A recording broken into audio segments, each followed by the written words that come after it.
Class 8 or 1.1 or question number 1 পৰা 6 লৈকে আমি আগৰ ভিডিওটোত কৰাই আহিছো যদি সোৱানা তোমালোকে ডেসক্ৰিপচনত লিংক দিয়া আছে তলত চাই লোৱা আজি আমি question number 7 ৰ পৰা স্টাৰ্ট কৰিম সো question number 7 কি কৈছে -4/9 আৰু 11/16 ৰ গুণাত্মক বিপৰীত সংখ্যা দুটা লিখা আমি আগতে গুণাত্মক আৰু যোগাত্মকৰ বিষয়ে ভালকৈ বুজাই আহিছো তোমালোকক গুণাত্মক কি কেনে ধৰণৰ আৰু যোগাত্মক কেনে ধৰণৰ এতিয়া আমাৰ সোৱা কৈছে -4/9 ৰ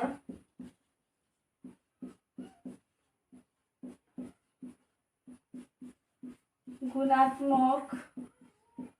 বিপৰীত সংখ্যাটো কি কি কৈছিলো টিপস দিছিলো গুণাত্মক মানে কি কৈছিলো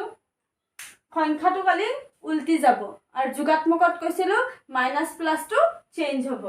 আৰু তাৰ নিয়মটো বুজাইছিলো তোমালোকক এতিয়া এটো কি আছে -4/9 তে কি হ'ব 9/-4 তাৰ পিছত কি কৈছে 11/16 সো 11/16 ৰ গুণাত্মক বিপৰীত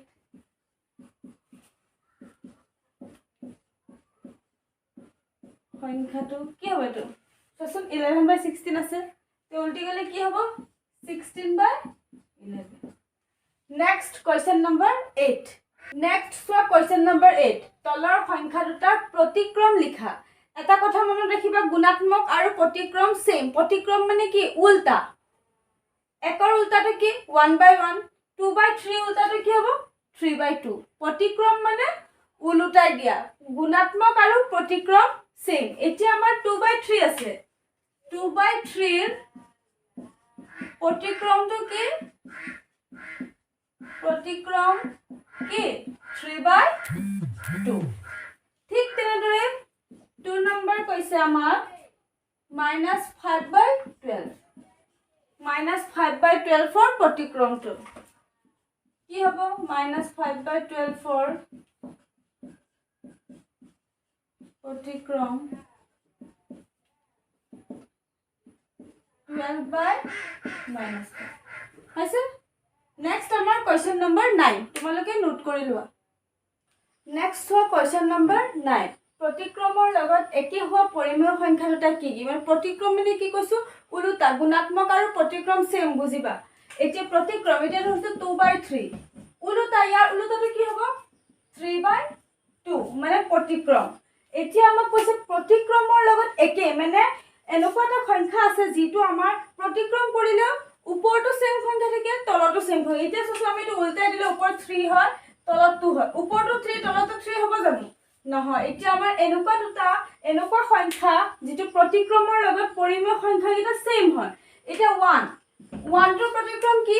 তলত একো নাই মানে কি আছে 1 এটা আছে তে ইয়াৰ প্ৰতিক্ৰম কি 1/1 হয় নে সেম হয় নে নহয় -1 ইয়াৰ প্ৰতিক্ৰম কি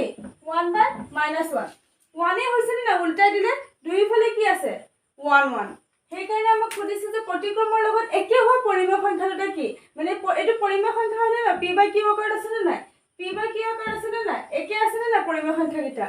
এতিয়া আমাৰ কি হ'ব ইয়াৰ আনসাৰটো 1 আৰু -1 নোট কৰি লোৱা তোমালোকে next question number 10 next question number 10 কি কৈছে -25/26 মানে এই সংখ্যাটো ইয়াৰ প্ৰতিক্ৰমেৰে পূৰণ কৰিব দিছে এতিয়া আমাক সলিউশন -25/26 -25/26 কিহেৰে পূৰণ কৰিব দিছে নাই সেইকাৰণে পূৰণ চিন দিলো এইটোৰ প্ৰতিক্ৰমেৰে পূৰণ কৰিব দিছে এইটো প্ৰতিক্ৰম কি হ'ব 13/5 মানে এই প্ৰতিক্ৰম মানে উল্টাই দিয়া এতিয়া 5/13 ৰ প্ৰতিক্ৰমটো 13/5 এটো পূৰণ কৰা সজন কাটাকুটি যায় নে নাই 13 * 13 13 * 2 26 5 দিয়ে তো কাটাকুটি যায় 5 বাৰ এটা আমাৰ কি ওলাইছে ওপৰত কি আছে সংখ্যা কিটা -5 আৰু 1 পূৰণ কৰিলে কি হ'ব -5 তলত কি আছে 2 বুজি পাইছে না নোট কৰি লোৱা তোমালোকে নেক্সট কোয়েশ্চন নম্বৰ 11 নেক্সট চোৱা কুৱেশ্যন নম্বৰ 11 কি কৈছে কি বিধি প্ৰয়োগ হৈছে এটা ফাৰ্স্ট কুৱেশ্যনটো আছে কি এটা কথা মনত ৰাখিবা আমি লেসনটোত কি বিধি পাইছো আবদ্ধতা বিধি ক্ৰম বিনিময় বিধি সহযোগ বিধি যোগাত্মক বিধি আৰু গুণাত্মক বিধি ইয়াৰ পৰা কোন কিটা বিধি প্ৰয়োগ হৈছে হেতু খুদিছে ফাৰ্স্টটো কি আছে -3/5 * -2/7 ইকুৱেল এটো এটা আৰু এটো এটা ইয়াত সো -3/5 আৰু -2/7 ফাৰ্স্টত কি আছে -3/5 ইয়াৰ -3/5 টো এফালে আহিছে না নাই আৰু ইয়াৰ -2/7 টো এফালে আহিছে না মানে কি সেম সংখ্যা খালি আমাৰ এটো সাইডৰটো এটো সাইডে গৈছে এটো সাইডৰটো এটো সাইডে আহিছে মানে কি ক্ৰম বিনিময় বিধি ক্ৰমভাৱে উলট পুলট হৈছে সেইকাৰণে আমাৰ কি হ'ব এটো ক্ৰম বিনিময় বিধি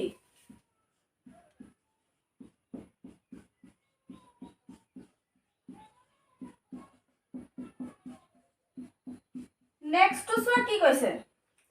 -4/5 + 0 এটোৰ লগত এটো যোগ কৰি কি পাইছে এটো পাইছে হয়নে নহয় -4/5 ৰ লগত 0 প্লাস কৰিলে কি হ'ব -4/5 এ হ'ব আকৌ 0 ৰ লগত -4/5 প্লাস কৰিলে কি হ'ব এটোৱে হ'ব মানে এটো কি বিধি প্ৰয়োগ কৰি পেলাই ওলাইছে যোগাত্মক বিধি এটো যোগ কৰি এটো পাইছে এটো যোগ কৰি এটো পাইছে তে কি এটো বিধি যোগাত্মক অভেদ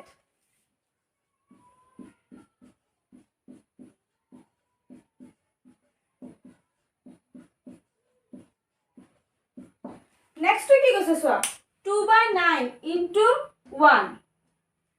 আকৌ 1 * 2/9 এটো পূৰণ কৰাচোন কি হ'ব 2 * 2 9 একৰ তলত একো নাই মানে কি আছে এক এটা আছে তে 9 * 9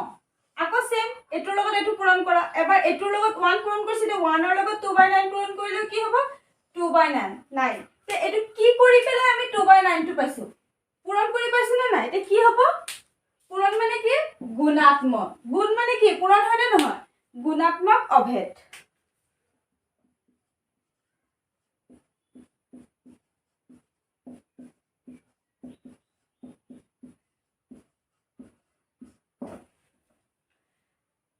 আজি ভিডিওটোত এইখিনিয়ে কোৱেশ্চন নম্বৰ 7 ৰ পৰা কোৱেশ্চন নম্বৰ 11 খিনি আজি কৰালো নেক্সট ভিডিওত মই 11 ৰ পৰা ষ্টাৰ্ট কৰিম মোৰ চেনেলটোৰ লগত জড়িত থাকিবৰ কাৰণে মোৰ চেনেলটো সাবস্ক্ৰাইব কৰা আৰু মোৰ যদি অংকখিনি তোমালোকে বুজি পাইছা তে তোমাৰ ফ্ৰেণ্ডসকলৰ লগত শ্বেয়াৰ কৰা আৰু ভিডিওটো লাইক কৰি দিয়া